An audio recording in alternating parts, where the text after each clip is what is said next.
Bună! Numele meu e Alexandra și bine ai venit pe canalul meu de YouTube.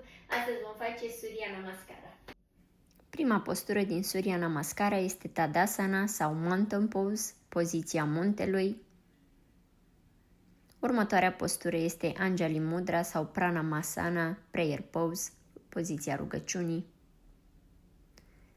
Următoarea este Hasta Uttanasana, Raised Arm Pose.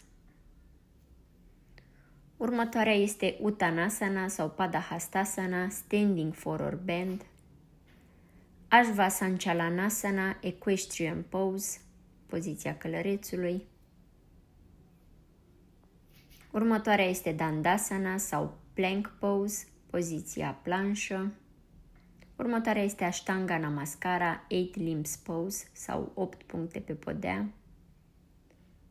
Următoarea este Bhujangasana sau Cobra Pose, poziția cobra.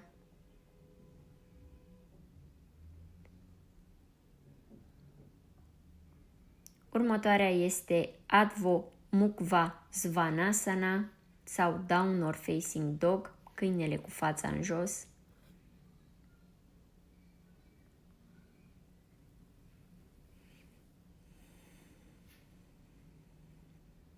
Ridicăm un picior drept sau stâng în funcție de secvență, îl aducem în față și următoarea poziție e din nou Ajvasanchalanasana, Equestrian Pose, poziția călărețului.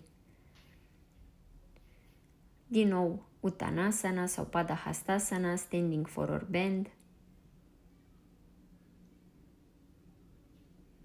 Hasta Uttanasana, Raised Arms Pose și Anjali Mudra, Pranamasana, Prayer Pose. Și repetăm pe partea stângă. Să fie cu folos, Alexandra Soul Alignment Yoga.